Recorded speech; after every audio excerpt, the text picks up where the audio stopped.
Guys, ये मेरे हाथ में जो बुक है इसका नाम है एनिमल फार्म और इसके राइटर हैं जॉर्ज ऑरवेल।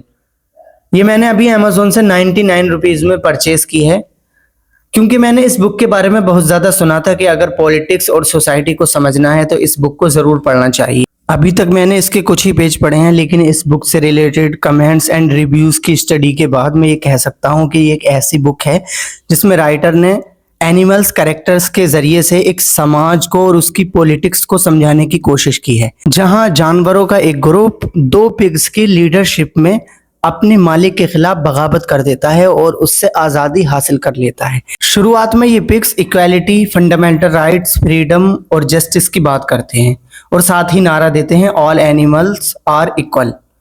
लेकिन धीरे धीरे ये पिग्स सत्ता पर कंट्रोल करना शुरू कर देते हैं और दूसरे जानवरों पर जुल्म ज्यादती और उनके हुकूक का दमन करना भी शुरू कर देते हैं। और समय बीतने के साथ साथ ही इनका नारा ऑल एनिमल्स आर इक्वल के बजाय ऑल एनिमल्स आर इक्वल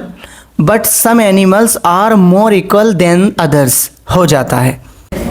और आजकल हमें अपने समाज में यही कुछ देखने को मिलता है कि कुछ पॉलिटिकल पार्टीज़ और मूवमेंट जब शुरू होते हैं तो उनके लीडर्स शुरुआत में इक्वालिटी, फंडामेंटल राइट्स, फ्रीडम और जस्टिस की बात करते हैं, लेकिन धीरे धीरे समय बीतने के साथ यही लीडर्स सत्ता पर कंट्रोल करना शुरू कर देते हैं और एलिट परिवार और विशेष समुदाय के फेवर और इंटरेस्ट के लिए काम करना शुरू कर देते हैं, जबकि निचले तबके के लोगों के हुकूक का दमन और उन पर जुल्म ज़्यादती की जाती है। लेकिन मेरे जहन में एक सवाल है कि जॉर्ज ऑरवेल ने उन लोगों के लिए जो सत्ता को संभालते हैं, जो लीडर्स होते हैं, उनके लिए पिग का कैरेक्टर क्यों चुना? क्या आप बता सकते हैं? तो आप इस किताब को पढ़िए, बहुत ही इंटरेस्टिंग और सिंपल लैंग्वेज में ये बुक है और आप इसे बहुत जल्दी पढ़ सकते हैं। अराउंड 140 पेज पर मुश्तमिल है।